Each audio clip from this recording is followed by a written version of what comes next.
Like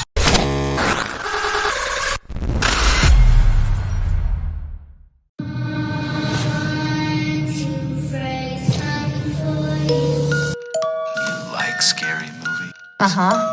What's your favorite scary movie? Here's Johnny. You're gonna need a bigger boat. Here. The power of Christ compels you! The power of Christ compels you! Be afraid. Be very afraid. But sometimes, that is better. Hello. Do you want to play a game? It's alive! It's alive! It's alive! Okay, welcome to the Screaming Cinema Podcast. You may be surprised to hear that Max is not introing you into this spooky haunted hayride tonight. We're going to try to keep it pretty horror-centric tonight. I know we get off the beaten path, but hell,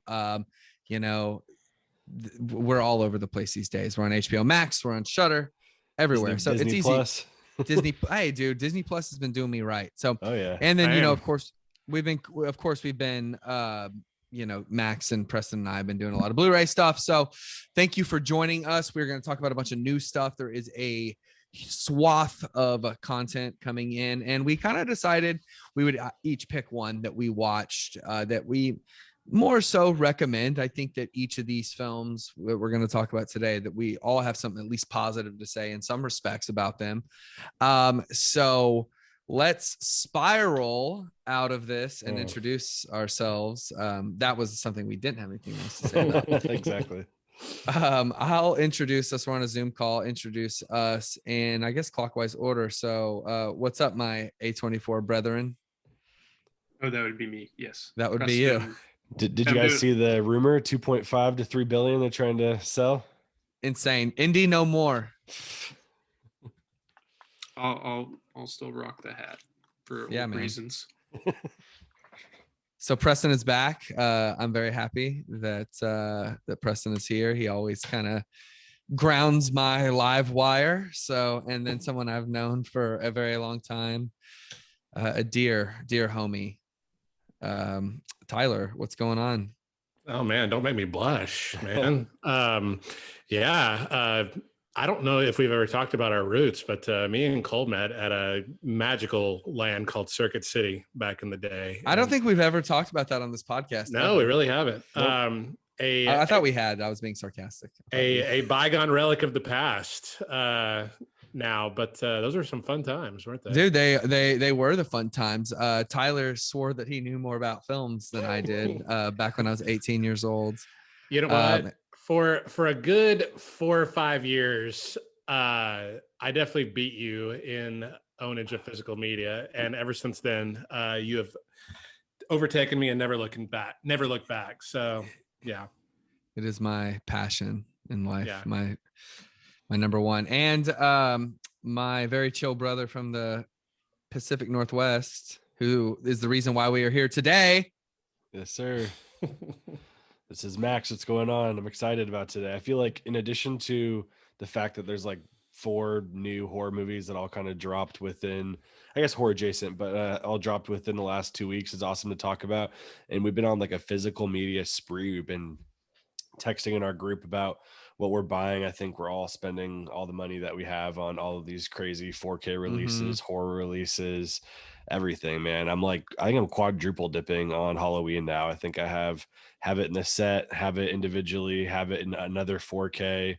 You know, I have the Halloween, 2 other Halloweens. So now I have like 6 movies with the title of Halloween after these new 4K sets from Scream come in. So we'll talk about that in the back half of the episode, but I'm excited about today. Yeah, well, I guess. So how are we starting this off, guys? I think we decided we're going to go in ABC order, and then we're going to talk later about what we've been up to. Is that how we're doing it? Yep. Okay. I just wanted to make sure, since we made a nice little pivot here of me introing us. So want to make sure I was going to steer the spooky hayride, whatever I said earlier. So whatever. I'm not. Okay. So I guess that brings us to Fear Street. Who's talking about Fear Street? One, I guess we're all kind of on the Fear Street train. Yep. Yeah. Let Tyler take it though. Yeah, buddy. What do you So got to say? Fear Street. It is a 3-part Netflix series, trilogy, whatever you want to call it, trilogy of movies. They're saying a horror event. Horror event series. Good call, Preston. Yeah. So for those of you who are not in tune to the origins of Fear Street was a series of novels that was written by the very beloved author R.L. Stine. And you might also recognize his work in younger elementary school for Goosebumps. He was the author of Goosebumps for many, many years. And I definitely, at the Scholastic Book Fair, went straight for the Goosebumps every single time, as I think most kids did back in the day. But yeah, but for his young adult audience, Goosebumps was always, kind of silly, kind of funny horror, for kids. But then he came out with a series of books called Fear Street. They were definitely geared more towards, the young adult, preteen, young teen crowd. Because unlike Goosebumps, where no one really got hurt or no one got killed, really, Fear Street was full of murder and violence and all the good stuff that we young adults craved for our books back in the day. And so one thing that I always remember about the Fear Street series and the Goosebumps series, those covers for all those books just stick out so much. I mean, still to this day, I can still see like some of my favorite Goosebumps and Fear Street covers because they were just really well drawn and really, distinguishable among the rest of the young adult books back in the day. But I definitely enjoyed reading those. They were a lot of fun, a lot of like murder mystery type books, a lot of like ghost stories, a lot of who did it and who done it and why did they do it type stuff. But did you guys ever get into the book series back in the day? I was more Goosebumps. I don't think I got into Fear Street. Read a few. I don't know. No, I didn't. But I went to my in-laws' house and we were going through my partner's room, her and I, and we found some Fear Street books last year. And I thought that was awesome. Pretty cool. So we have a few of them kind of laying around the house. So very cool. Did you read more Bruce Coville? Me? Yeah. I read Matt Christopher books and Hank the Cowdog. There you go, people. Wow. That's deep right there. I love it. Hank the Cowdog is about as deep as you can get. Dude, hey man, that's pretty cool. No, it is. Okay. Anyways, Jesus, no one gives a shit about that. I don't know if anybody even knows what that is. Oh, absolutely. Everyone our age knows what that is. I don't know. I mean, I guess Matt Christopher books. Do you guys know about those? I don't know about those, but they're sports books. Oh, okay. Catch that pass. Okay, we have to edit this out. This is terrible. No, but I think it's funny. I remember that shit. That's what I think of with Scholastic Book Fair. Yeah. I think I was scared, man. Honestly, I was really scared of shit until probably I saw Scream. That was the one that I was like, okay, like I can maybe handle something. It's not so bad. So whenever I was going to that in like elementary school, dude, hell no. I was pretty freaked out by all that kind of stuff. Yeah. So the Goosebumps movies came out in the last few years. They're definitely very kid-centric, very, very just light, airy films, very light scares, for the young kids. And so when they announced that Fear Street was coming out, I kind of expected some more of the same, very light, kind of PG-13 horror. And then they announced they were going for it. Some R-rated, splatter, bloody,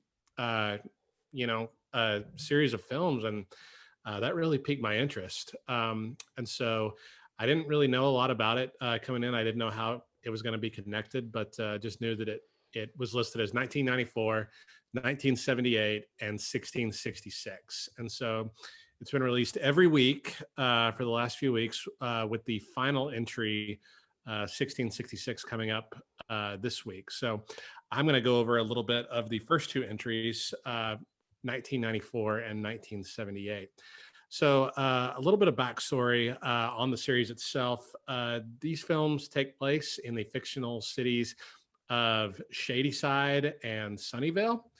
And these are two cities that are very adjacent to each other. Sunnyvale is your kind of well-off, affluent part of town. All the rich kids and, kids that have everything going for them live on one side in Sunnyvale. And on Shadyside is the rundown, less fortunate families. And basically that part of town is cursed, and it has been for years. A bunch of just horrible events happen every few years in Shadyside. And so we are introduced to a group of teens who kind of fall into the latest round of just really, murderous rampages and, spooky ghosts and demons and stuff. And they're trying to figure out basically how to stop this evil that's been around for hundreds of years in their town. So the first chapter, 1994, definitely has, your 90s slasher vibes. We've all talked about how there are a lot of homages to Scream. The main killer of the film actually wears like a skull mask that's, almost an homage to Ghostface, from the first few Screams. But yeah, it definitely leans into it's 90s vibe. We've all joked about how the music drops get very, very old after a while. Every 90s tune that you can think of is dropped literally on cue every 30 or 40 seconds. And I know that music is trying to get the vibe and the mood of the 90s, but man, you just notice it after a while. And it bugged me. How about you guys? Oh yeah, big time. Cole and I talked a lot about this, that we like those songs, and there's a couple instances where those songs are used pretty well, but there's just like moments, especially in probably the second one, it bothered me more when the second one opens up with Nirvana, The Man Who Sold the World, as she's just heating up a TV dinner. It doesn't really need to be there. It doesn't seem like I know that it's trying to carry over the fun energy of the first one, which already has that energy because the kids are so fun. But when you have like somebody who has like this very traumatic past and she's heating up a TV dinner to that song, it just seems like maybe it should be a little more meditative than that. And then beyond that, when you get to the camp, you literally go from one song and it just kind of slowly fades out for the camera to roll into another song. So like you said, every 40 seconds. Yeah. But when Cole and I talked about it, there's filmmakers who can do it really well. And Richard Linklater is one of them, where, his movies have a lot of songs in the soundtrack and they're great songs, but I never once go, man, they really just, the needle drops are too much. There's just like a balance that you need to strike with like how you can control it. And with Richard Linklater, sometimes he'll have a song just playing very faintly in the background. It doesn't need to be very prominent. And that's what this series does, is like it goes from one song to the next, and it wants you to know that this soundtrack is awesome and you really need to enjoy it. And the areas that we may be slacking in thematically or emotionally or whatever it is, the song makes up for it. Yeah, you're right on point about Richard Linklater. I watched Dazed and Confused just like 2 or 3 weeks ago, and it's not forced into the film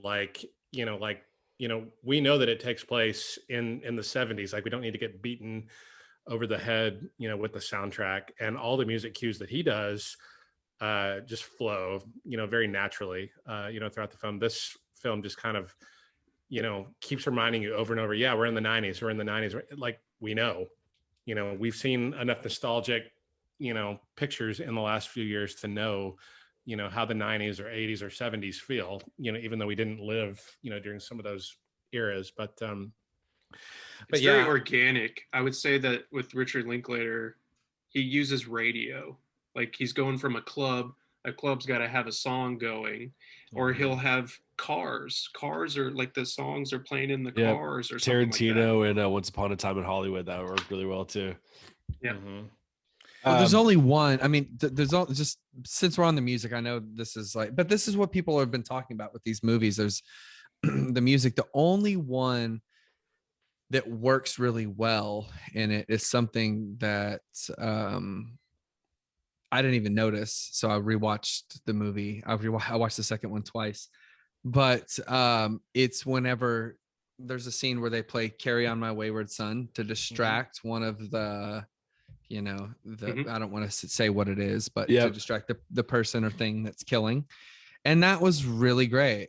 Yeah. The song choice, I mean, I'm a little burnt out on that, but like, of course, any Vietnam movie or all the Kong and Guitar Hero and stuff like that, but as far as that, and there were songs that, to be a music nerd about it, that Preston was talking about, somebody that we know on Twitter about it, with these songs. There's some songs that didn't even come out. There's one that didn't even come out until 1997. And now this is the music nerd in me too coming out.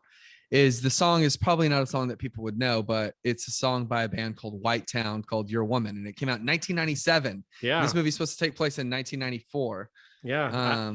I think I caught that too, because when that song came on, I was like, wait, I don't think that came out around 94. But dude, yeah, I can track. it. I mean, can you guys not track in your brain, like, when this stuff came out by different touchstones? And so it's like, I think that's bullshit. And that aggravates me. That's pandering. That's what they're doing then. It's not part of your furniture. It's like an accoutrement. That's the difference between, for one example, I mean, even Guardians of the freaking Galaxy, that's part of the furniture in that movie versus, it being an accoutrement. That's all it is. It's like flair. It's just flair in this movie.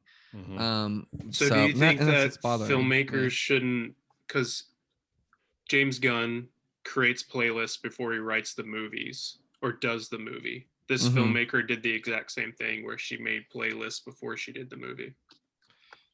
I mean, it just didn't work thematically with the music. It didn't work thematically with it. I think you would, we would have to do a very intense podcast or video essay to really break down like why this works in this versus not in this. I mean, versus like, David Ayer's Suicide Squad, or, I mean, I think people had some beef with Birds of Prey, or even with Black Widow. I mean, I guess that's a little different, but they, there's an alchemy to it that can feel forced or can feel not. And I think the reason for me in this movie is, and it's fine, I like this movie having a Zoomer point of view versus it being through the conduit of like a 1994 movie. So I think that's interesting.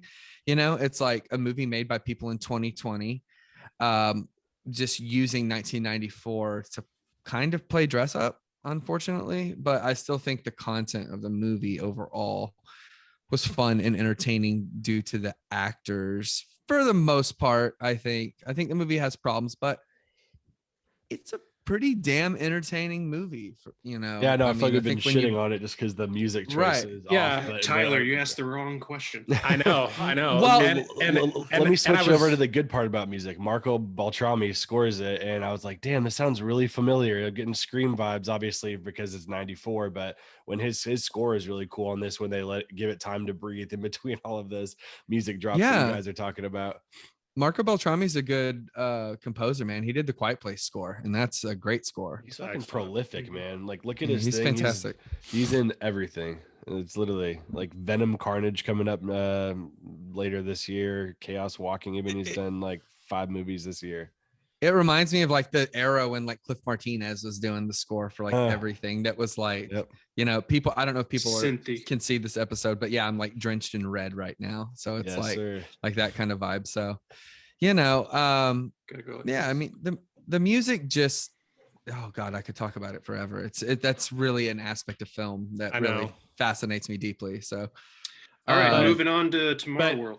But no, let's jump into some good things about the film. Yeah, let's do it. The cast actually works really well together. Like all the characters are pretty likable. You know, the main core of teens in both films are pretty likable. You know, that they definitely have like a good rapport with each other.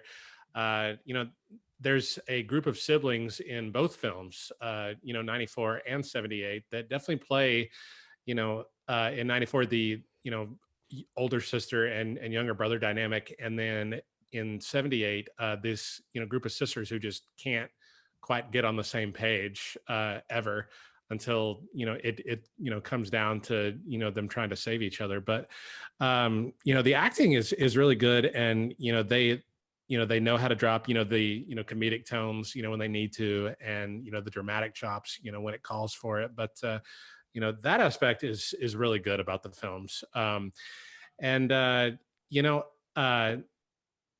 It is rated R, but I don't know about you guys, but it definitely feels very light, even though it is R rated and, there is a lot of gore and stuff. It doesn't go to that dark place that just like, could completely turn people off. Yeah, you're right. Yeah. Well, you're not getting compare it to hard R, right? Like there's gore scenes where you're like, damn, that's fucking crazy. They just did that. Right. Axes and faces, or, stabbing someone 10 times or whatever, but there's not like the constant gratuitous, there's no nudity that I remember seeing in it. So you're definitely right. Just like a on dude's the ass. Yeah, Yep. I mean the thing is, yeah, totally. You're not getting Drew Barrymore gutted hanging from a tree. You know what I mean? Like, so that's the thing is like, yeah, there's not any nudity. It's like, there's one really gnarly kill that I think we all probably loved, on a character that I was really sad to see go, honestly. But the movie's pretty tame. Like there's characters that hook up, but all they do is go to first base. Yeah. And so it's like this very like, I'm just not used to that, I guess, but the kids look like kids. So I don't really want to be like, oh man, they totally foxed in the bathroom, So I'm not looking for that. I don't need that. But I still think that it's like, come on, kids are kids. I was 13, I was 14. Like, dude, I know what the deal is. So I kind of think they kind of pulled punches a little bit on that, but I don't know if it needs it. It definitely could have had some gnarlier kills, but the opening is why everyone's talking about Scream. Yeah. Opening mall, man, for me, it was just like a shot of nostalgia. And although the music, like you guys said, was like, you don't need to do that, it didn't really take me out of it. And like, I think I just redid my list, and this is my number 2 favorite horror movie so far this year. So nice. I really liked it. 94. I think it just hit a sweet spot for me with like, it's actually feeling nostalgic about the 90s. I'm kind of weird. I typically feel nostalgic about the 80s, even though I didn't have any, any formative years in there. I always just think it's cool, but actually, now we're 30 years out from this, being able to go back and kind of see it and relive it. And I think they did a good job of, using those 90s slashers and doing it well with the characters. Like there's, some things that don't work and some spots where it lags, but I think overall it's like, one of the better slasher movies I've seen in recent years. So I'm a big fan. The movie has like a lot of details, and I want to bring up one in regards to the opening that I think is incredibly clever and a really nice nod to Scream. Okay, let's say that this filmmaker, what is her name again? Can someone tell me Lee Janik. So Lee Janik. Okay, she must be really clever in some ways. In a lot of ways. I mean, she's making a fucking 3-part Netflix movie. That's pretty incredible. So the thing is that I think is really cool is, remember Scream. This was Drew Barrymore's originally wanted her to play Sidney Prescott. She said, no, I want the Casey Becker thing at the opening. Okay, cool. By that point, this was like Drew Barrymore's second wind in her career. So there's already a lot of Hollywood history behind her. Okay. And I think that's really cool to use somebody that the crowd would probably know. And I think definitely the crowd is going to know Maya Hawke from this movie, but there's the added layer of who her parents are. So there's even more like Hollywood lineage there. So I think that's still like another nod to the movie, if that makes sense. And another nod to kind of like pass the torch in a really clever way to open your film with somebody, because I guarantee you this movie is made for 13-year-olds. It's rated R. It's hard R. I know we're all in our 30s, but this movie is going to appeal to 13, 14, 15-year-olds. And I Yeah. know they all watched that season of Stranger Things that she was on. Yeah. So it's really clever and really well done. And to have her taken out of the film is, you feel it, you feel it and you remember it. And that's the thing. And I think that's what's kind of awesome about the opening of this movie. The director did Honeymoon and actually did 2 episodes of the Scream TV series, but it's kind of random. She's been like, I mean, she did 2014, 2016, 2016, and hadn't done anything in 6 years. So kind of an interesting choice to jump back in, but I think she does a great job in both these movies that we're talking about so far. Yeah, she probably gave a hell of a pitch to the Netflix execs. Yeah. But no, I definitely like, how the films are, intertwined. Like, I feel like the series does, build up a good bit of, mythology. I mean, even for people who aren't, familiar, with the book series or anything, with that universe. But, I've really enjoyed, like, because usually in a series like this, we'd start, at the old estate and go to the newest one, and this one is kind of a new twist. We start with the newest in the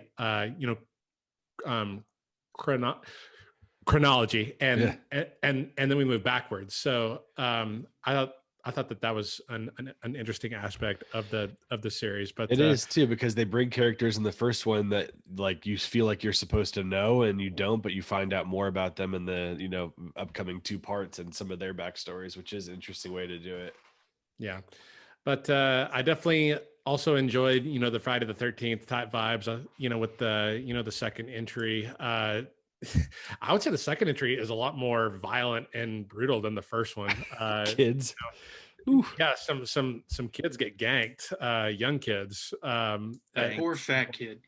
Which Jason never did in the at all in the Friday the 13th series. But the possession that happens, I mean, I don't want to go too far into spoilers on it, but the killers, you can see like something kind of takes over, they go crazy or whatever it is, but it's just so like they're so like Michael Myers, they don't talk, they don't do anything, they just go and kill until people are gone. Like that last scene where he's just axing for like 5 straight minutes into the chest is just brutal. Yeah, it's rough, but really enjoyed the interaction with the sisters in the second one. I thought that aspect was cool. But yeah, I'm really looking forward to watching the third entry.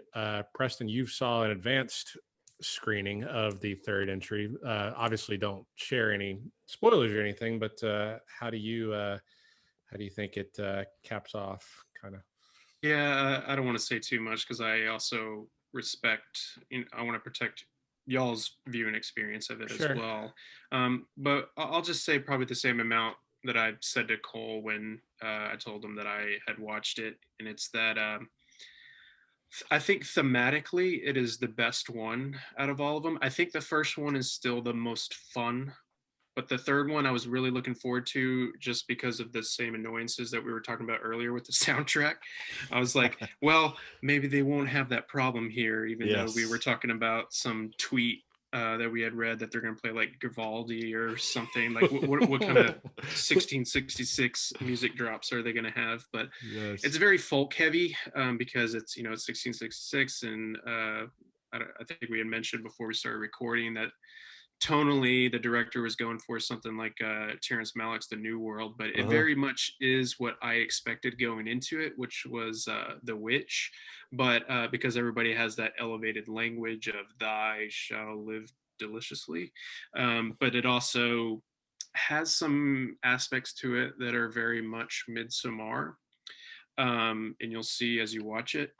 But I'm a little hesitant to mention this, but I think it's important to know because as you've been mentioning with the other films, like they have to either bookend it with what's going on in 94, because obviously after they learn what they need to learn that happens in 1666, they have to get back to 1994. And so what was interesting watching it is that when you're watching it, you're getting so wrapped up in what's going on in 1666. And I was like, dude, this is really good. even though it's like there's certain things that I've seen before in other films, but I feel like this director had probably the best handle on everything with this particular tone. And then you get halfway through and then you're like, oh, and then it's back to 1994 and you're like, oh man, there's 45 minutes left. Yeah, they got to solve everything or put a bookend in it. Yeah. So expect that. I think it's important to know that this movie is split up into 2 movies essentially, but I think it caps off things pretty well. When it jumps back to 1994, expect to have some more songs in there. I think Cole will appreciate that they used 2 Pixie songs back to back. Oh, that's tight. But I liked them in this one. But yeah, overall, I think this was a really delightful and fun and enjoyable trilogy, and I hope that they find a way to do more, because I think that they're onto something that can just, especially if they continue with this kind of tone. And I agree with what Tyler said earlier about there's still a bit of a lightness to it, and I think it's just like the interactions or the way that they talk seems a little more dialed down, and they get a little more hardcore with the kills, especially the second one. But the third one, it gets really fucked up in some parts, and I'll just leave you with that. All I actually right. kind of like that it bumps back to 94 because I feel like it might be a little bit anticlimactic if you go from Scream and Friday the 13th to The Witch, you know, like if that's your conclusion, it almost is a little bit anticlimactic there. So it makes sense to bump back and kind of finish off. You need the needle. Yeah. to And it move almost on. feels like an anthology too. It's like a 6-hour, really cool wraparound anthology. So It feels like a very novel approach. Yeah. Very cool. Yeah, I'm looking forward to the final part. And yeah, this universe is just has stories abound. Like, there's so many twists and turns in the Fisher sisters, so they can pretty much do whatever they want. If they want to, continue with another anthology, they can go into the future, they can go back to the past. Like, they can pretty much do whatever the hell they want. So I would even be cool with one-offs. They just can't make it like, I feel like Blumhouse and those monthly horror movies they do on Hulu are all so bad, and it's like, or majority of them are really bad. There's a couple of good ones. There's like good 2 scenes. good ones. But like they're like, that's the problem, is you still like, you have so much content, but you still need to do a good job of it, because the second they screw up 1 or 2 of them, then the idea is kind of kaput. So hopefully they can keep having cool ideas and cool people in there. But I don't know about you guys, I think everyone is obsessed still with 80s and 90s vibes, so there's plenty of R.L. Stine kind of stories that fit perfectly in that vein that people will keep eating up. Yeah, Absolutely. literally go on eBay and you can see that the books are selling for lots of money right now. Well, we did a lot of time on that. But We'll make the other one shorter. it's Well, it was 3 or 2.5 movies or whatever. yeah. So. It's time to move on. Who's got next? Cole's Well- got Forever Purge. Yeah, man, a movie that is it's the movie everyone's still talking about. It's so funny, man. The pendulum has shifted, man. Nobody is talking about the Forever Purge anymore, but it's an okay movie, to be honest. I was okay too. I was a little surprised by it. It was much stronger than the last entry, the Forever Purge. Has everybody seen all the Purge films in this chat? Everything but the Forever Purge. I haven't caught it yet. I've seen everything but the first Purge. Yeah, I've seen the first 3. I haven't seen the first Purge, and then obviously haven't seen this new one yet, but excited to see it. Well, I mean, check out the Forever Purge. No, what was the last one called? The First Purge. First Purge. The First Purge. This is the thing is, I wrote about it in my review. It's a way to be world building in a video gamey kind of way. Not that I play a lot of video games, but the cover is so evocative of like Red Dead Redemption. Yep. It's just like what I thought of immediately. And so, there's a lot of different splinters to take, which is probably why they did a TV show. I haven't seen the TV show, but what I don't want them to do with these is kind of take a marginalized community and highlight them. The fourth one, the First Purge, really honed in on black community, and there was a black anti-hero in it, or black hero. I don't remember the character that well, but I think he was pretty dubious morally, and I think that's interesting. But with this one, what the idea of it is, if I can remember right, it's been 2 weeks since I've seen it, and I've done 4th of July celebration since then. Is essentially, it takes place at the border, and what the conflict is they go through purge night, but there's basically radicalized purgers who want it to go on forever. So which is totally a double for like Trumpism and all of that stuff. And so there's some interesting stuff in there about how these forever purgers are trying to boost up our country, and how how we're supposed to do things now, and all this other shit. And the idea of it is, the billionaires don't really care about you. So essentially what has to happen is, with this Josh Lucas character, he has to learn to trust. He's a pretty nice guy, but he says things like, I don't want my kids speaking Spanish, and I think that we should all just be separate. So he has to learn to trust, like Spanish people to save his life. Oh, that's interesting. It is kind of an interesting film. The action is well done. I think the acting is good. Josh Lucas is pretty good. So the way I kind of looked at this was thinking about films that we've watched over the 80s and 90s, or really the 80s, more so in the horror genre. Whenever you would get certain actors, popping up, not that Josh Lucas is great, but he's a well-known but he's kind of a meat and potatoes actor. You'll see these actors pop up in certain horror movies and things like this. Is just a job. I mean, that's kind of the way I looked at it for him, and so I was like, okay, this isn't as pathetic as I thought it was. And I was like, oh man, he's really, taking a dive. Will Patton is also in this movie. Nice.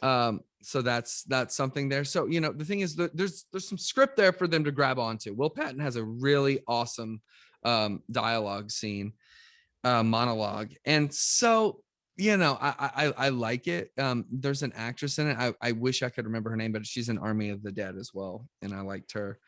And some other stuff. And this is so embarrassing that I don't have her name prepared, but it's a decent film. I'm not saying it sticks the landing, but it's not bad from, I think, like a whatever, like a sociopolitical standpoint. I think it's fairly interesting.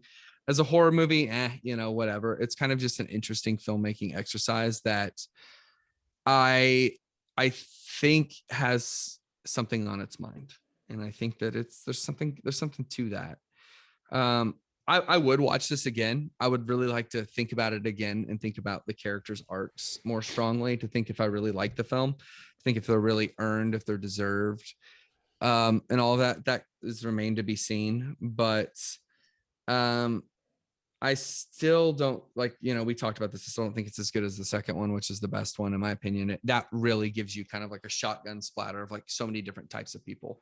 But it sounds like you're getting an uptick, which is rare. This many films in, we're in the fifth movie. It's usually all downhill with a very small uptick at the least. But there's places to go. Well, it was supposed to be the last one, and then of course, I got another idea. So they're gonna do a sixth one. Of course they are. It says the sixth one's going to follow Frank Grillo's character from Anarchy and Election Year, but fine by me. My question for you is, how is the blood? Because the blood in the last one bothered me so much, because it's the Blumhouse CGI shit blood. That literally same thing. Same, pretty much. Hate it. And you can see it in the light, because this movie takes place in the daytime. Even the fire CGI. Yeah. Even the fire CGI and the blood CGI, they need to make a better way to make it affordable to do that, because the CGI stuff looks so bad on the blood. They need to make a better way. Like, we can literally have aliens that look amazing, but they can't figure out how to do the blood splatter right. Here's the deal. Right at the screen. For a Blumhouse movie, this is expensive. This is an $18 million movie. Because Michael Bay's part producer on it. Is he really? Yes. Yeah. Jason Blum and Michael Bay produced it together. So he probably got him to open up the pocketbooks a little bit there. 18 million. Yeah, I don't think that's a smart decision. It doesn't really need it, but you do see it a little bit on screen. The camera work is good. Editing is good. There's this guy. He's going to be in the new Black Panther movie but I really liked him in this. His name is Tenoch Huerta. He's really solid in it. I don't know. I would say check it out if you can rent it for like $7. Oh, that's what I'm waiting on. Yeah. Give it a rent this fall. I think you'll enjoy it. You'll have a decent night. It's all right. It's pretty fucked up though. Yeah, I mean, I haven't always been the biggest fan of the Purge series, but I mean, they're entertaining. I mean, like you said, like the second part, I think is awesome. One of the main gripes I had, when I was watching the first film was that they didn't open up the world at all. Like we didn't see anything beyond, the main character's house, and that really bugged me. But that monologue was so damn good, though. Yeah, it was. In the second and third films, though, we definitely got into a little bit more of a message, about the rights and wrongs, of morality, and it got into some pretty cool places. Like I don't think that it definitely needed 5 films to do what it's doing, but if it's still somewhat entertaining on the 5th entry, then why not, right? Yeah, sure. Why not? Better than Spiral. Boom. The only good thing about Spiral is the Blu-ray cover, right? Yeah. All right. Anything else on the Forever Purge? Yeah. Actually, no. I'm just kidding. No. All right. Let's move to Tomorrow War. Yeah, Tomorrow War. I'm taking this one just because I've seen all the movies that we're covering this week, but this one probably surprised me the most just because I heard before watching it from somebody I know that is a critic who watched it before the embargo lifted, and they said that it wasn't good. And so I went in with super low expectations. But I think I've mentioned on this podcast before, whenever a movie deals with family dynamics or the relationship between a father and their kid, you pretty much got me. And so that's what I think works the best in this film. So Tomorrow War stars Chris Pratt, and so he's moving from dinosaurs to aliens, and I feel like he does it quite well here. I don't think this movie is gonna knock your socks off or anything, but I think for a Amazon movie that you can watch in your house, it had that blockbuster type of quality that made me wish that I had watched it in the theater. So in the movie, Chris Pratt plays a military veteran, a teacher, and a family man. And these people from the future come knocking on the door to inform us that humanity's extinction is coming and that they need people from the past to help go against this raging alien conflict that's happening 30 years in the future. And so the character that Chris Pratt plays, Dan Forrester, he's recruited. And so he's sent to the front lines of this disintegrating world, and he bands together with a bunch of other drafted time travelers played by like Sam Richardson and Ewan Hodge, Aldous Hodge's brother. They try to develop a strategy to defeat these vicious otherworldly creatures. So I, like I mentioned, I don't want to go too far into spoilers, but the relationship between Chris Pratt and his daughter is what I felt was the heart of the movie.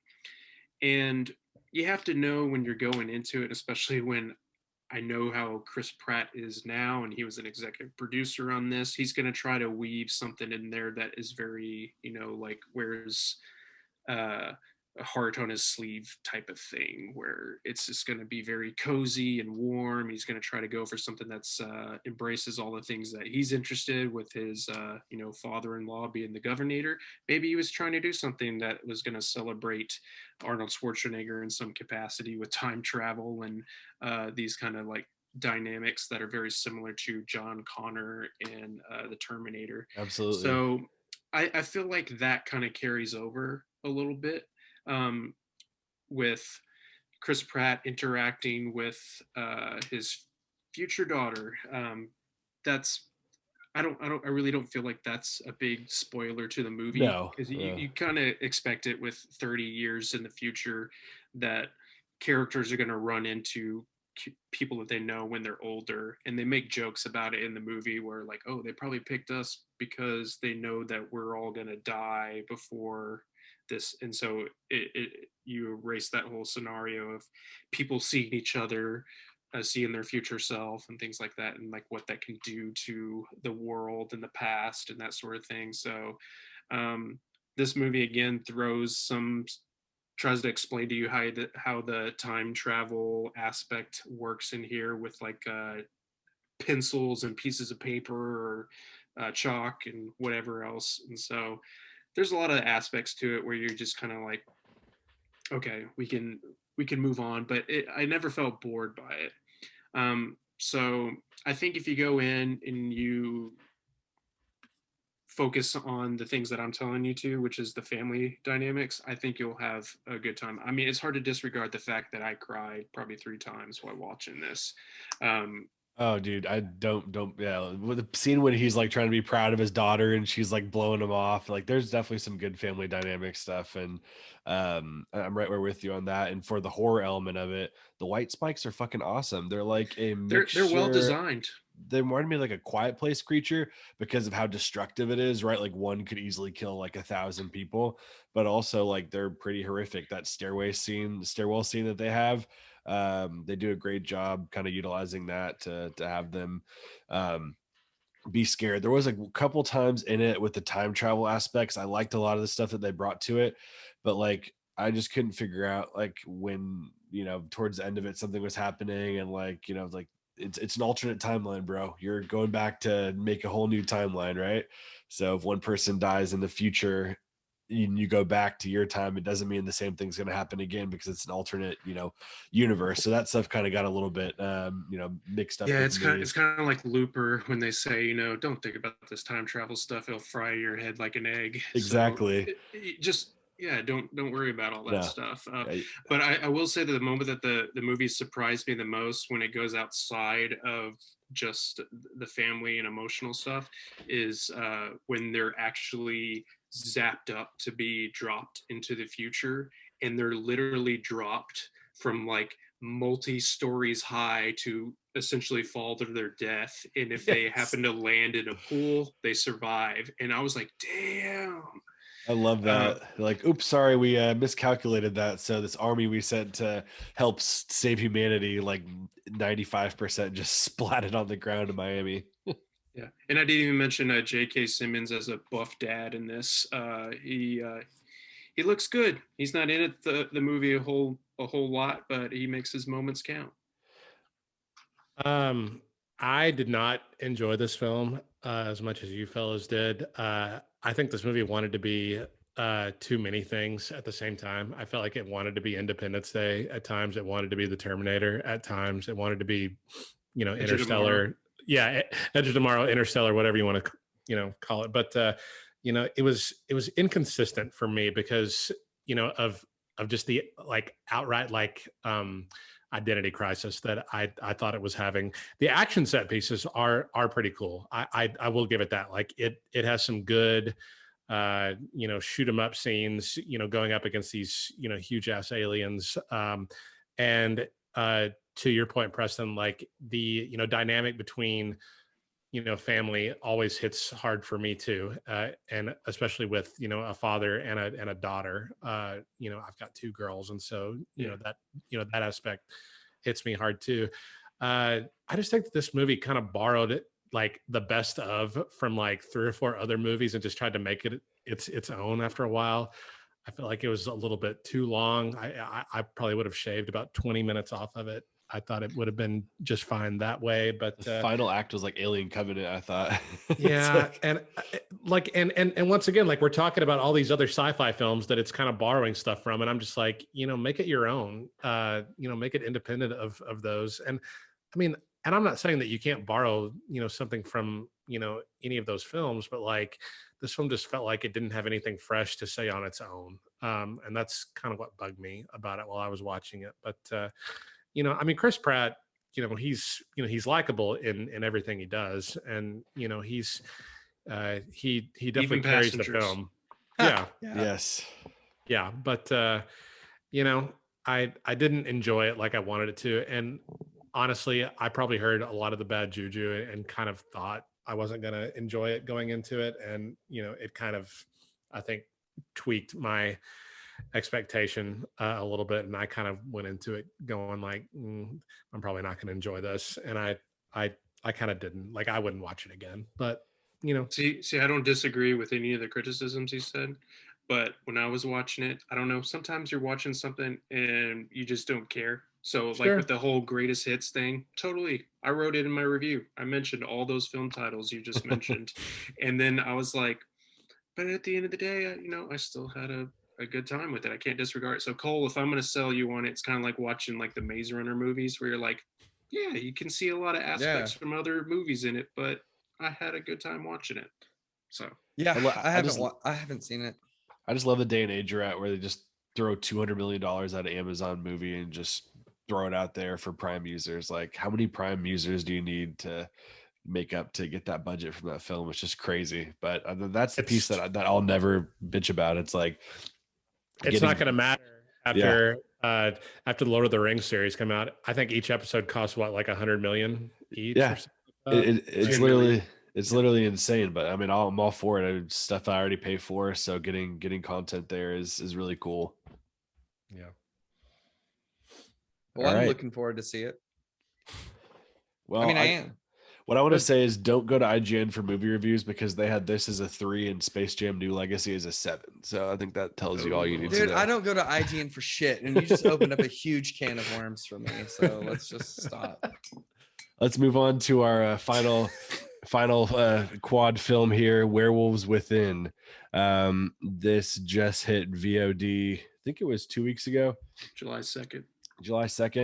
And this is a title that I know Preston probably has a lot to say about that, interviewing the director on it, but it's a comedy horror film.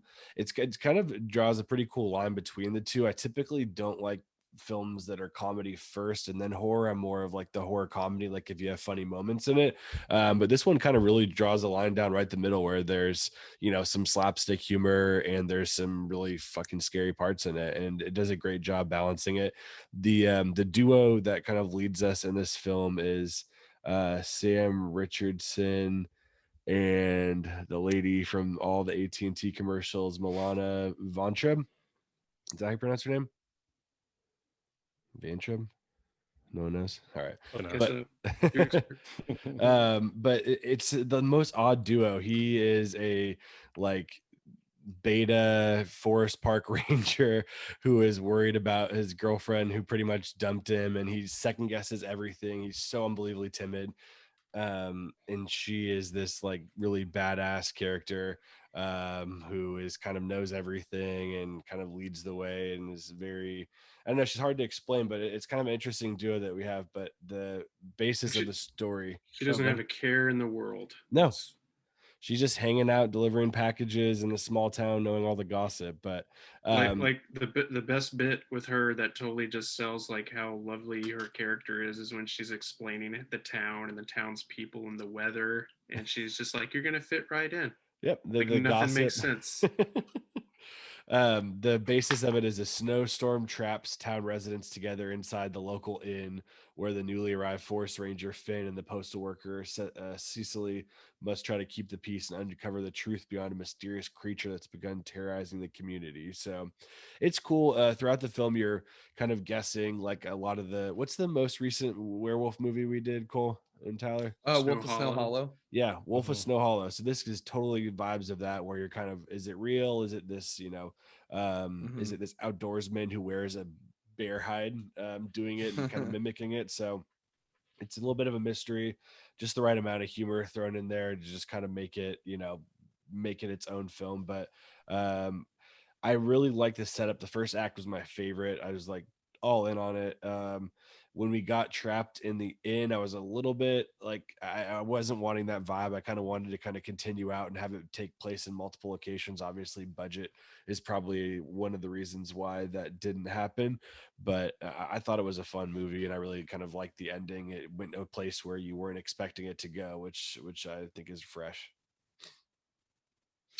Yeah, I mean, I kept hearing that this movie was awesome. I hadn't even heard of it until Preston recommended it to me, but I loved it. It is like totally right up my alley in terms of its style of comedy and just its overall just tone. I like that kind of stuff. There's a movie that it kind of reminds me of that's kind of silly and great that Preston and I saw at Fantastic Fest called Housebound.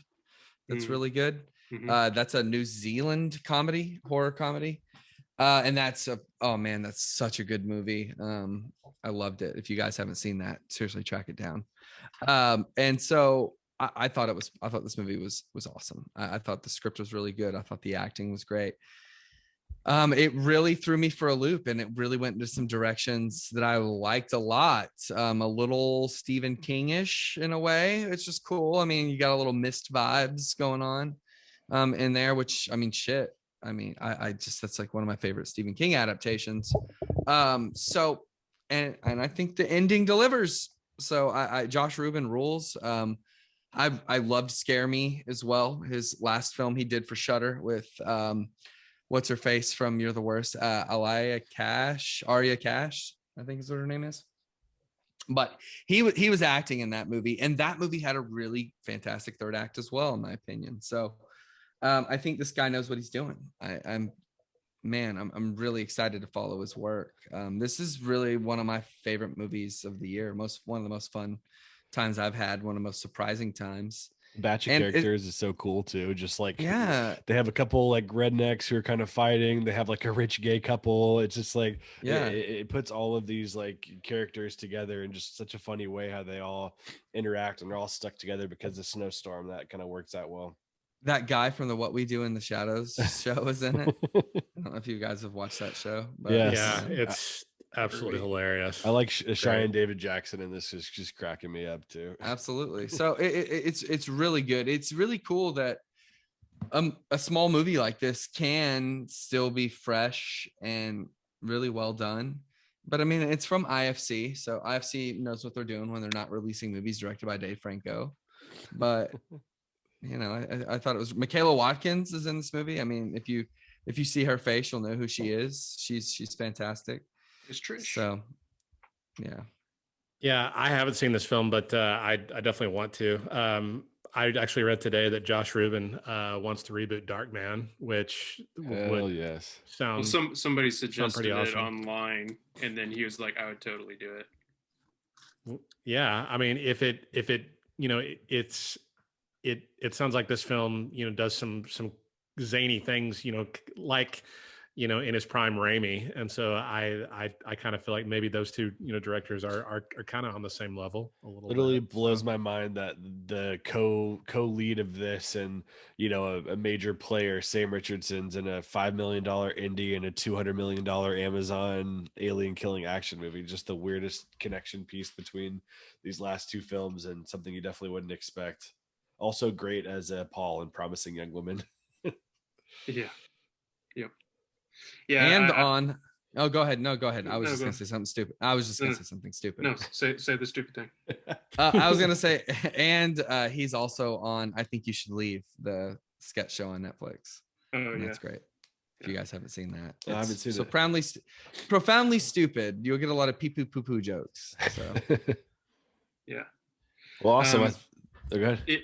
I was just gonna say that I echo everything that Cole said. I had a great time watching this, and I think you're underselling like how quotable this movie is. Like, I think this is one of the most quotable movies that I've seen in quite some time. Like, when I was knew that I was doing interviews for it, I generally write down a lot of the lines because I find them the ones that I find funny or thoughtful or engaging, and I had a hard time just keeping up. There's like one moment that I bring up quite a few times on my interviews that I've done for this movie is there's a sequence where all the actors are in this one shot that just kind of pulls out and goes in and pulls out and goes in. And the actors are like talking over each other in like this Noah Baumbach kind of way.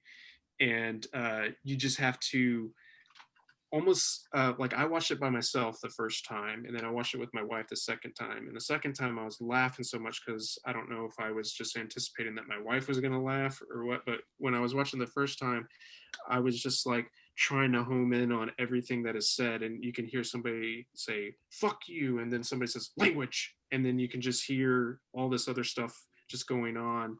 And it's like, it's hard to keep up with. So it's a movie that kind of invites multiple viewings. So that's how you know that it's fun, if it can have that kind of quality where you can, and it's not the kind of comedy that I think there's not a lot of like references or things like that. It's just like in this Dumb and Dumber kind of way. Like there's a line in the movie, and it's in the trailer, I think, where one of the characters says, I'm going to find the person who killed your dead husband. Not just like I'm going to find the person who killed your husband, but your dead husband.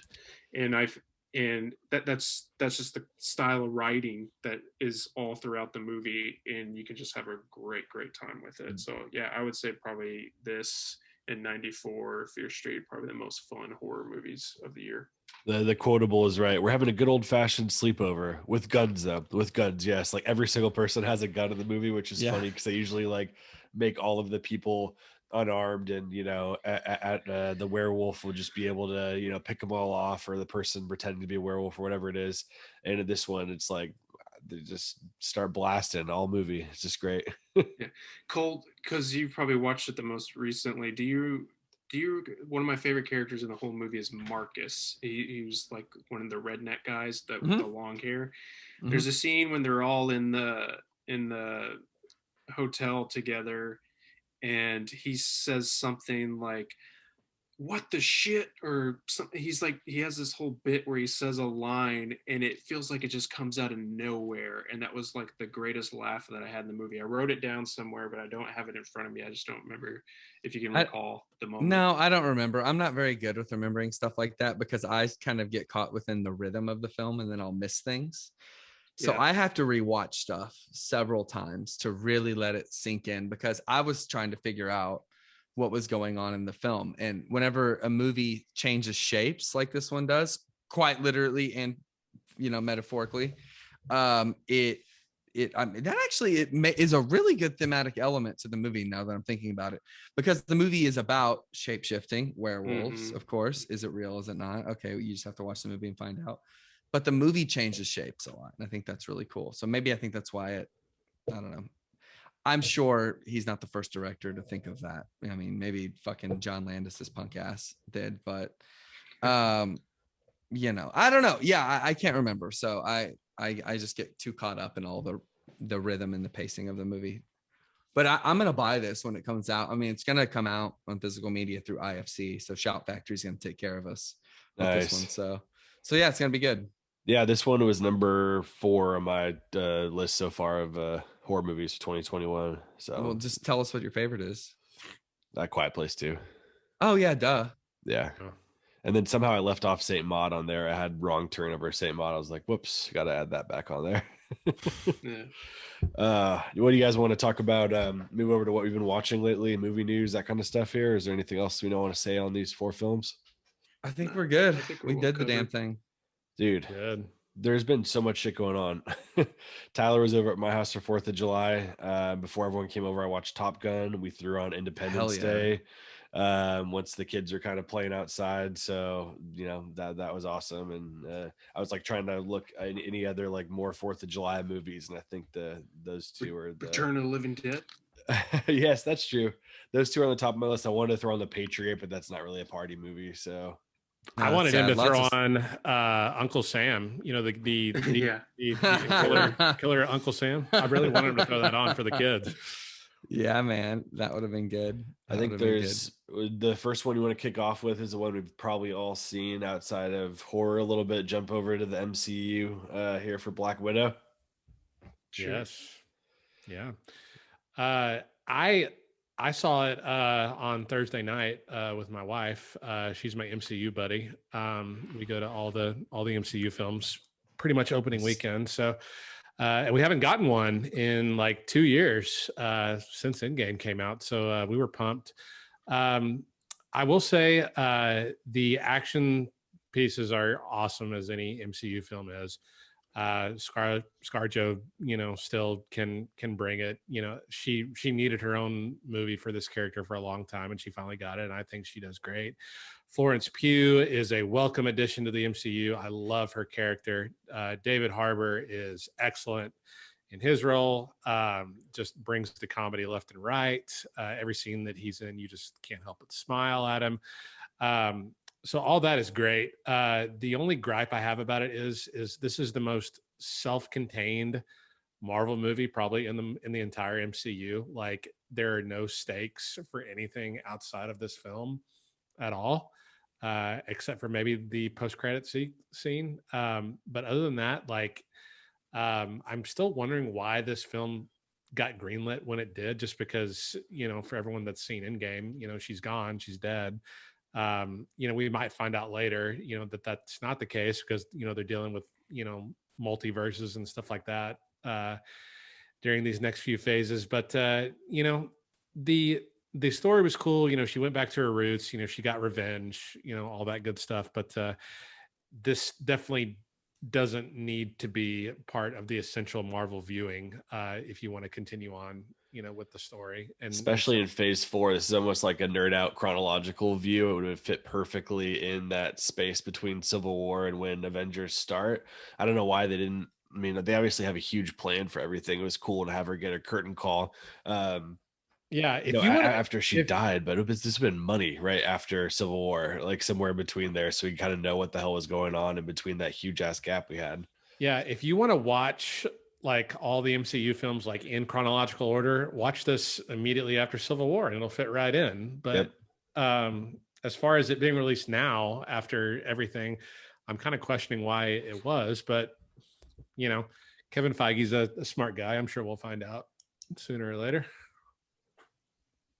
I would just to set up the new characters that are going to be taking over things. And I'm interested to go back and watch Endgame and Infinity War and just look at the pain that carries over. There's like a certain maybe weight to Black Widow when she's like in Endgame that maybe I can look at her in a different way, knowing that this, like, we actually have the visual look or the visual story of everything that has been explained about her past, and we finally get to see that come to fruition.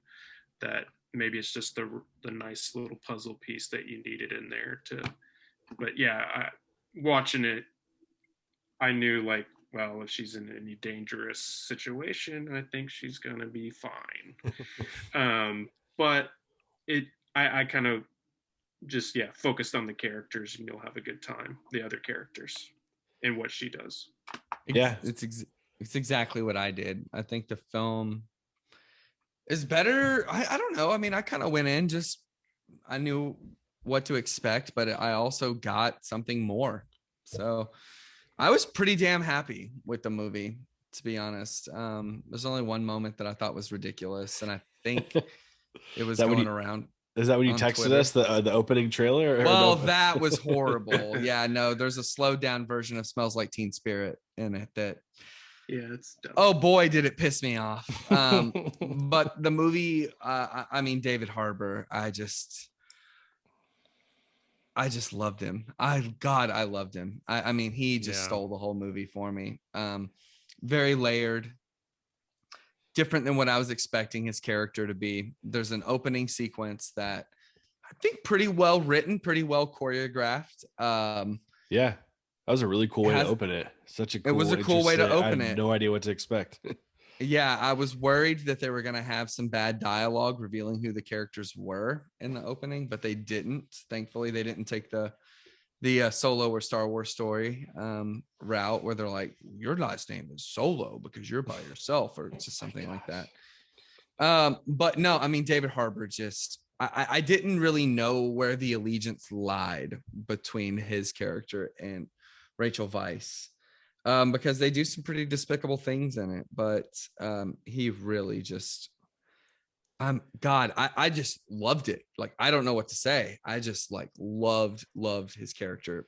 He's much as I can. awesome. I love that He's he awesome. followed up Stranger Things too, because you thought, that might be like not a one-off, but like that's a role that fit him perfectly. But he brings that like tough guy, but still loving and funny all over that, like all the good characteristics of his role in Stranger Things to this one. And I went and saw this in theaters too, like our version of IMAX XD at Cinemark, which was a great way to see it. I thought there was a good amount of comedy. I like the family vibes. I like the action. I literally thought it felt like in the middle of it, like a female, like born Jason Bourne movie, or like a James Bond movie with some of the car chases and action scenes and stunts that they had in there.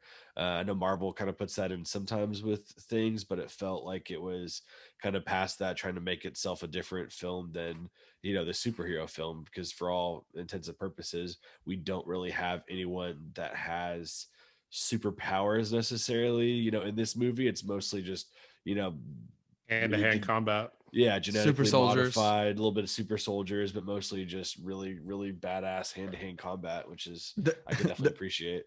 The movie sums it up very well to let you know what type of movie you're in with one line, and it's like, she says something to the effect of to Natasha, you're not you're the type of hero that has to take an ibuprofen after a fight. That is true. The God of Thunder doesn't have to. There we go. That was take so an funny. ibuprofen after. That's a great line. Yeah. And the movie has a lot of those, honestly. It has a lot of those. Florence Pugh and ScarJo have really cool chemistry. I was not expecting. Like when she's just, because it's like long lost sisters from literally like 20 years. And she's just giving her shit, and they can tell they still like each other, even though they don't really have this familiar connection that they thought they did. I will say too about this movie, this has the most fucked up moment in any Marvel movie in it to me. What's that? Well, I guess I'll spoil it. So if you don't want to hear spoilers, skip ahead 30 to 60 seconds. It's the moment right after that they're fighting that one of the widows, the general's widows, and she falls out of it, and she says, "I don't want to do this. I don't want to do this. I don't want to do this." And she like basically shocks herself, and her face goes, black right here. That was pretty dark.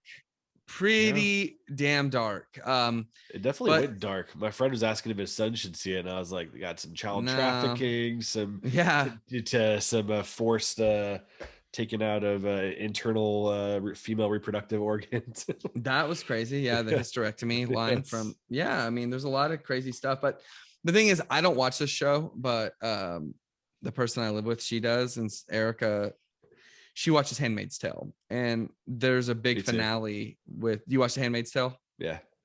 So in season 4, there's a big standoff between what's her face, Red, or what's her character's name, Elizabeth Moss's character's name. She fights off against the commandant.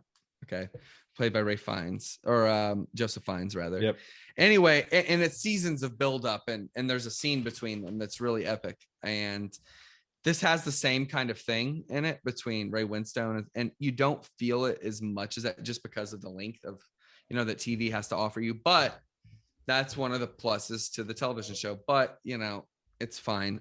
It still is good acting, and it's still a well choreographed scene. So I don't know. I thought this film was a little more interesting than people just writing it off on the internet, being, against Marvel, kind of the snotty people that I follow on Twitter. You start to see a trend though, if either you don't like Marvel movies, or you don't like female lead Marvel movies, or you just like, I want Iron Man and Hulk and that's it, and don't give women stories or like do stuff like that. Well, it's just people just saying that there's nothing deeper about Marvel movies, and these are people that I like, and I'm a very snotty kind of person myself, but I still, the film really won me over, and I thought it was really good, and I'm very excited to see what's next.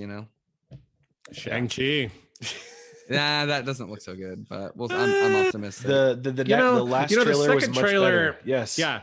Second trailer was much better than the first trailer. So they cut off the Aquafina shit for most part, and instead of making it look like a comedy.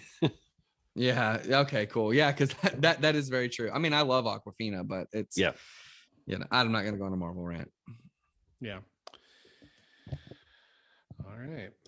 Well, do we have really anything else this week? I'm pretty barren. Well, we all watched 4 movies, so. Anybody watch Loki? Yes. I'm still on Haven't seen episode it. 2. I've got we finished episode 4 last night, so we have 2 to go. I think the last one dropped today, didn't it? It sure did. That's what I watched right before we recorded. Yeah, I need a Nice. Was it great? I need a binge. Yeah, I won't mention anything about like what happens, but I really think overall that this is probably easily the best Marvel show out of all of them. I obviously I've got 2 episodes to go, but I 100% agree. I think it does. I mean, Tom Hiddleston just is like, he can carry this thing. He can whip his hair, and he whips his hair, throw out his daggers whenever he wants. Like, Yeah. he's great. And yeah, this is by far my favorite Marvel series release so far, followed by WandaVision, and then followed very far away Captain and Winter Soldier. So Season 2 got greenlit too. Yeah, so what's up with that? What? Season 2 got greenlit of Loki. I didn't think they were gonna do any more. Obviously they're not going to do another season of like WandaVision, because that was like very self-contained. Yeah. But I mean, Loki's going to make his way back, I think, into some films, and I think there's definitely more places to take him versus the other series, because the overall storyline and just the places that the series takes you is a lot more interesting than anything that was in the first 2 series mentioned. So Multiverse of Madness is gonna fuck everything up. It's gonna be so cool. Yeah, I can't wait. Yeah, people were talking. I mean, I guess it's not a spoiler, but the alligator Loki shit. Like, I was like, damn, I wish I didn't know that existed. But what are you gonna do if you're not watching it on time? Nope. If you're. So I don't know. I hope that people don't spoil. Are people going? Do you think people will spoil like what happens at the end on like in like a simple tweet? Is it? I haven't seen anything today. I think even if they mention, they set up the next big bad character, and so I knew who it was going to be going in because they cast him as a villain in Ant-Man, and so I knew that they were setting him up. So I think even if you knew who it was and who they are, really, I don't think it's going to spoil anything. But I think there's just like little pivots that they make here and there that like open up the universe in a very big way. So I think you'll be okay if you wait a little bit. I'm gonna wait. Yeah, I've got to finish Mythic Quest season 2 first. Yeah, before I can watch that, and I think a couple other things that are irrelevant to this podcast. But dude, if you guys don't have Apple, does everyone here have Apple TV Plus? Yeah, everyone says okay, cool. I'm glad to hear that, because I'm like, who is watching this stuff? I don't hear anybody talk about it, but god dang, Mythic Quest is a very nice show that, I mean, it's not the same tone at all, but man, it really is like very just quality comedy, like Ted Lasso is, like just very smart. I'm excited for great show. Speaking of Ted Lasso, season 2 comes out next week. We're excited. I am so tempted. Not that this is, I feel such like a dick, but I'm so tempted to ask for screeners for that shit. I really want to watch that so bad right now. I've seen the first 6. How many is there? It's gonna be 13. Oh, 13? Nice. The first one was only 8, wasn't it? I think it was 10. It was 10. All right, yeah, I'm all for that. The more the merrier. I also want to check out old Roy Keane. Roy Kent, his podcast. Kent. Yeah. Roy Kent's podcast. He's got a movie podcast. Brett Goldstein. Yeah, Brett Goldstein. I watched some Freeform TV, Cruel Summer. My wife wanted to watch, so she started watching it and watched 10 episodes of that in like a week and a half. So that was I saw the trailer for that stuff, man. I'm just shoving Blu-rays down our throats in this house. Like, I'm trying to go through my Criterion pile. Yep. We watched Videodrome last night, since we talked about it on our physical media podcast, and she really liked it, man. Like, we both really enjoyed it. I hadn't seen it. I went to a 35 millimeter screening of it at Alamo a few years ago. That was really cool. But man, that film, it's just the imagery of it. I mean, Cronenberg is just so fucking smart. And it was funny because I had to do some work stuff later than I normally do tonight. And I got home and I popped in Scanners and it was like 7:40 and I was like, oh shit, we're recording. I almost put that on today too. I was like, I wanted to rewatch it after I watched Scanner Cop 1 and 2 that I talked about. I was like, right. I got to go back to the original. Well, that's what made me think to buy Scanners a few weeks ago, is because you were talking about Scanner Cop. I've never seen Scanners, so. Oh, nice. I think you'll like it. I've never seen the second and third one. I don't know. I've heard mixed things about well, it. I'm fine with just sticking to the Cronenberg. That's probably the way to do it. Yeah, man. But yeah, it's been I've been trying to catch up on more TV stuff. I just always feel guilty because I have all these Blu-rays I spent like hundreds of dollars on. I never know what to do too. I'm like, yeah, do I give review stuff first because I feel like I owe it to them? Do I do stuff I bought because I spent money on it? Do I do TV stuff so I don't get spoilers? I'm like, right. It's like a constant struggle of every one of us, like movie or content watchers, just like don't know what to do. It is because I mean, 10 times out of 10, watching an episode of Mythic Quest, Barry, Physical, How I Met Your Mother, whatever show, Cruel Summer, it doesn't matter. It's going to be smoother than sitting down to be like, okay, I'm going to watch Dead and Buried, this 40-year-old. Like, you have to be, I mean, like, you know what I mean? You have to really love it and prepare yourself to accept something like that on any given night. Honestly, you know, because I mean, Surf 2 last week after Preston was talking about it. I was tempted to buy that, but you know what I mean? Like, it's just 10 times out of 10, it's going to be smoother watching an episode of Mythic Quest than watching Scanners, you know? So it's tough. It's really tough to give yourself that balance, or watching just sitting back watching Animal Planet and, you know, having a couple cold ones, having some suds, you know? Yeah. That's all I've been doing. I've been watching Shark Week. That's awesome. Oh, nice. I haven't watched it yet. I was telling Cole about, we were talking all about that today. That I didn't know about this until I shared it on my Instagram, that there's a Jackass Shark Week show that's on Discovery Plus right now. And so I was curious about like what, because I watch it every year. I watch almost like I'm a real nature junkie, and so I was curious like how it was going to function on Disney Plus. I was like, oh, they must have like their own little button. And then, sure enough, you click on it and you get to see like all the new content, and they load it up before it plays on live broadcast. And so, I've been having a great time watching it. Like there's even on Disney Plus, if you go on Disney Plus, Chris Hemsworth has his own documentary about Shark Week. I saw that. I almost just randomly clicked that in my midst of what do I do with all my streaming services and Blu-rays, and it's not bad. The first 10 minutes or so, I was a bit worried because I was like, oh, this is just like a cool commercial to show off how cool he is with his surfing and everything. Yes. But he gets in touch with some people that really know what they're doing, and they're doing some really smart stuff. He goes diving with some gray sharks in Australia with this lady that like helped work on Jaws, and she like helped essentially save the gray shark species because everybody thought that it was a very vicious shark, and it's like, well, no, people are just invading their space on an island. And so Chris Hemsworth is like really nervous, and he's going down there, and this is an 85-year-old woman that he's like holding hands with as he's going underwater, and it's really sweet.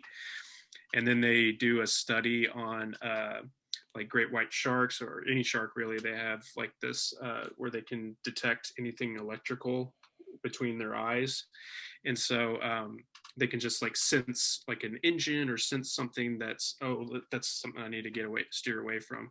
So there's scientists and engineers who are working on building this electrical board that you put on the bottom of your surfboard, so when you go under it, a shark goes under it, it swims the other way. And so they put it to the test. They had a surfboard that they were dragging behind a boat, and they dangled some bait underneath it. And then if they did a test without it, without the board on, and then the shark sure enough came up and got it. And then when they turned it on, like just a meter away, it just went the other way. So they were doing that because they had 8 deaths in Australia in 2020 from shark attacks.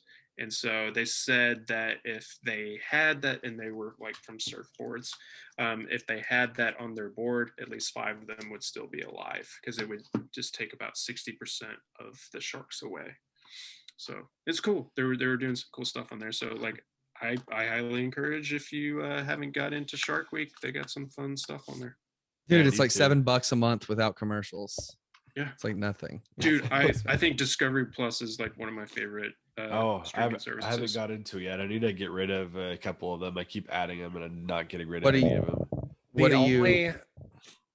Sorry. The only gripe I have about Shark Week is how dramatic they make the editing style and like all the storylines. Are we like, gonna find a megalodon? like- No, I yeah, didn't see it on the that's news. You're not gonna find it. That's the one show that premiered like 5 years ago. It was They got Finding shit on. Megalodon, and literally every 5 minutes they said, "Oh my God, we found it," and then at the end, jack squat. Yes. Nothing. Like I think and they kept they're making it look doing dramatic. stuff differently now, especially this year. I think it's just because of they're putting their ear to the ground of like how people are talking about animals. So I think that they're not going to show as many of those stories because they've been done to death at this point. So they're just going to highlight more the fact that we need to try to protect the species. So they have like a show with Steve Irwin's kid, who's like 17 years old, and he's just like Steve Irwin, and he's just like this really young, passionate kid, and he's just talking about him in this really positive way. So I think they're doing stuff like that. I haven't even like some of the one that I enjoyed the most was this BBC series, and I've watched 2 episodes of it, and they were just like really diving in deep with all these really cool statistics and everything. So it's like they have something for everybody. They have something for the people who are really into like the sciencey shit, and then who want to know like how every shark, like what their culture is, what they hunt for, how they differ from other sharks. There's that. And then they have ones where you just watch. This one's stupid, but I watched it anyway. It's Air Jaws. Yes. And they have a board, like a rating system where you can see how that one got 10 feet in the air. It's like the They X had Games. 2 seconds of hang time and all this other shit, and it's really stupid, but you know what, I had fun with it. It was probably the one that I could sell my son on it the easiest, because I could be like, Yes. the shark that jumps out of the water every 10 minutes or Exactly. few seconds. Last one I had is I caught up with nobody. I was not sold on how Bob Odenkirk could play a John Wick character, which everyone sold it to me on, but it was so cool. And even though I knew he was going to end up being a badass, it still threw me for a loop. What was happening? Plays literally like the coolest loser character that you have no shot of thinking he's ever going to be anyone badass. And it's just quite the, if you like action John Wick style, you just get that in doses. So I liked it. Does it in a pretty clever way too, right? So much. Like when his wife's brother brings him the gun and he acts scared and puts it in the freezer, but like every single thing is like, this dude is a fucking loser and he can't even protect his kids or family or anything. It's awesome. I just want to mention 2 quick things real quick. Yeah. Number one, if you haven't caught the new series of Rick and Morty, I feel like this season is a lot better than the last one. I feel like it kind of lost touch with its roots last season, but we're getting back to very laugh out loud funny and very simple premise episodes coming back. And so I think it's a lot more funnier than the last couple seasons have been. So if you're a Rick and Morty fan, definitely check out the new episodes. And 2, I just want to pose a question to you guys. Why are the Halloween 4K covers so bad? Oh yeah, we didn't get to talk about totally that forgot about that. Like Michael looks terrible on every cover. Every single one. I think it's the fact that even if you're an amazing artist, which the person who did this has some great stuff, I think when you're painting a person and you're doing full body shots on all of them, like either use a picture from the movie or paint like a cool scene, like Halloween 4, do just some like, pumpkins and some fall theme. It's like, you can't do a full body painting of something scary and want it to be serious and have it work well. Like I don't know any horror movie poster. We were texting about it outside the Friday the 13th remake where you even see like a full light killer shot of everything of the killer. It doesn't happen. I think they wanted to go a route where they wanted to make them all match and look cool together. If you're like have 6 of them in a row that has a theme, and they shit the bed so hard on that. I wonder if they decide to do 6 through the rest of them, if they're going to listen to what people say, or are they going to continue to make the shitty covers? Might as well continue making the shitty covers because I don't need 6 looking like shit and 4 looking good. It already looks like shit. You got to continue it. Yes. Let's keep it matching. But yeah, like we got the Friday the 13th box set. Coolest thing ever. Just use the fucking original thing. That's all you need to do. Same thing they just have the box set to do the cool art. Yeah. I mean, if I go any further into these on 4K, I'm stopping at H2O. Oh, me too. Well, there's no reason to go beyond that. Except I'm probably getting Resurrection, to be honest, but that's just me. Yeah. What? You know, I mean, I just own the original full thing, and then get all the new ones too. It doesn't count. It doesn't count. No. I just go H2O and then. Actually, after all watching it, I doubt I ever watch it again. So that's a good point. H2O ends like one of the original timelines. Yeah, we sat down and we Instagram lived that. We did. We did Resurrection. But dude, it was horrible. It was that was fun though, doing that way. But man, I said I wasn't gonna do it any other way because by the time we got done talking about Halloween, we were just like, dude. You can add multiple people on Instagram Live now too. So we need to do another one of these days where we do something that we have to sit through like that. Maybe Scream 3 before the new ones come out. Dude, I love Scream 3. I love Scream 3. Oh, whoops. Or maybe Seed of Chucky. I like Seed of Chucky. Oh God, I hate it. I hate it so much. Yes, that is true. Are we committing to the Child's Play franchise next? I don't know. I mean, he put up an Instagram post about it. Yeah, he's got second one. He's chugging along.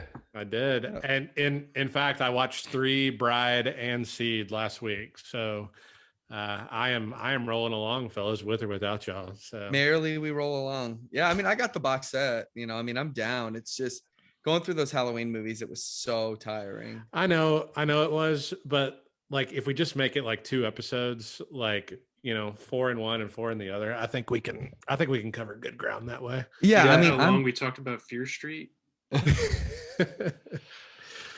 Yeah, that's true. No, we got 2 open because I think Don't Breathe 2 comes out in the end of August, and then Candyman, and then you have all Halloween movies. Not like the rewatching it, but Halloween like style movies, and then Halloween Kills, Last Night in Soho. So we're gonna be loaded up after that. So it's a good. What I like the idea of, and we should all kind of look at this, is finding another lower key horror movie to highlight that's getting some buzz. I mean, there's a movie that it should be coming on HBO Max soon. I'm pretty sure it's a horror movie. Have you heard of The Empty Man? Yep, I've heard of it. It's supposed to be really good, and it got buried. It got absolutely buried. I think it's been out for a while, right? Yeah, it's got James Badgedale in it. Yeah, I talked about this one because I wanted to see it. I heard it on other podcasts. They said it kind of just like was nice and refreshing. I think Antlers will be lower key too on kind of the majority of horror fans too, getting buried by Halloween Kills and Last Antlers. Night in Soho. Totally forgot about Antlers. I was supposed to see that. I had a press screening scheduled for that, and then COVID happened. It was just taken from us. But yeah, let's do it. Child's Play franchise coming up next. So Tyler finally gets his wish. Love it. Oh love it. Yeah, I do want to break into that box set. Yeah, last Child's Play movie I watched was Child's Play 2, which is, I mean, I watched it on VHS. So I rewatched the original like back in the day, during Halloween last year. I mean, the ones that I'll catch up on, sadly, I'll probably watch 3 again. It sucks. It does. But Bride is great. I'm going to watch Seed again to make sure I wasn't crazy. But I mean, watch 6 You and are 7. crazy.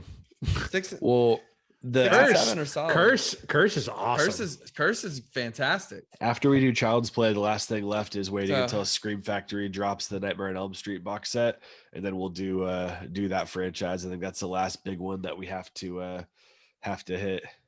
People keep saying that's going to happen, but is there any proof to that? I don't know. It's new line. Do they release new line stuff? Literally heard multiple people like very confident, not like sources, but like people posting that, oh, it's happening. So at some point, it probably will, but I just don't know. Don't know. I mean, half the Friday films are new line films, so I mean, that's true. I don't know. That is true. Well, if it doesn't happen, maybe next year we'll definitely do that because I want to rewatch all those. I think the last time I rewatched all of them was in college when I got the DVD 4-pack sets. When I was like watching them, I just went blew through them all. But it's been a while since I've really dabbled in anything past 3. Are those the ones with the double-sided discs? Yes. Yep. Yeah. Double-sided discs. Yeah. Great value though for a broke college student. For sure. Well, man, we have covered everything under the sun in this episode. It's been fun. We didn't really have a rhyme or reason. We just kind of dug into anything and everything, and I enjoyed it. I enjoy these episodes that don't really have like a clear structure. You know, we just kind of go for it. But yeah, me too. It's been fun. But let's plug all of our stuff real quick. You can find me on the Instagram. I posted last night for the first time in like 2 months. So. You did. I was going through on the Instagram page and sharing the most recent post, and I was like, oh shit, like May, I think. Yeah. So posted last night, the.shape.1978. Yeah. Go see my latest post. Wow, exciting. You can follow the show at Scream Cinema Pod, or you can follow the fake account show at Scream Pod Cinema Max or something. It still exists. So if you want to have fun, you can see what they're doing over there. It's literally called it Scream Cinema Pod Max is the new tagline of it. Nice. And it tags all of us in it as hosts too, which is awesome. And they even use the Linktree links to like provide. So I mean, at some point, as long as whatever he's promoting our content, maybe make more people find our real show by going to our link. So you sure it's not you? I'm positive. I literally have like 5 people message me each time it's created. And actually, don't go to the website though. Check this out. Congratulations. You won. Yeah. Nobody Blu-ray giveaway. Register now. So don't go to the links on it. But Max spoke too soon. Do not follow him. Wow. Do not pass go. They literally made a website. That's impressive. But yeah, follow the real sites, not the fake ones, and at Screaming Cinema for everything else. Nice. You can follow me on Instagram at Mr. Cinema ESQ, and you can find me on Twitter at Words by Cole. I just kind of complain about stuff lately, and it's kind of nice. So that's what I'm doing. I like it. Yeah, best place to do it. Yeah, why not? I'm just shouting into the ether, the endless abyss. Yeah, it's nothing. Yeah, it's fine. You can follow me on Instagram at Blu-ray Dad. Mostly doing interview posts tomorrow. I guess at this point, Friday when it goes out, I'll have some, probably quite a few things out. I'm so behind on editing my interviews. I'm gonna have to like stay up tonight or wake up really early tomorrow to catch up on some things because these movies and TV shows are coming out way too fast. Yes. So I am overwhelmed at the moment, and my physical media stack is just getting ridiculous. And so I'm contemplating the things that you guys have been saying, like maybe I should just just post the art. That's all it is. That's all it's going to be. I collect art. Yeah, I collect art. Yeah. Know that it's coming out, even though like a part of my heart is dying because I'm still like an advocate of like quality essays and stuff like that. But I just wrote a piece on 3 Well documentaries, and I read it to Cole, part of it, and it kicked my ass. So you know what? As I read in A Babe's Chicken, life's too short to dance with fat girls. So I love it. Move on. So you can find stuff on Instagram or you can go on Denton Record Chronicle, DentonRC.com or FreshFiction.tv to find some of that writing, or Twitter at Preston Barda. Yep, and be on the lookout. We're full steam ahead. Hitting up Child's Play, Don't Breathe 2, Candyman, Halloween Kills, and Soho, and probably go weekly again for October to do some Halloween picks. That was fun. Even if we don't do a full franchise, I think, throwing out recommendations, since last year we didn't get a chance to really throw out those kind of Halloween-y vibes, or kind of going further on that. It'll be fun to do stuff there. So man, I'm already ready for fall. Got back to school stuff out here in Texas. I know school starts in different places or at different times in different places, but that back to school stuff's out. That means we're 1 month away from Halloween stuff being up, and it's all good to go again. That means we should have the Faculty in the canon and Frankenhooker. Nice. We should absolutely do Frankenhooker. I love the Faculty though, but Frankenhooker is really good. Yeah, I could do it. Well, thanks for checking out the show, guys, and we'll catch you next time with some Child's Play.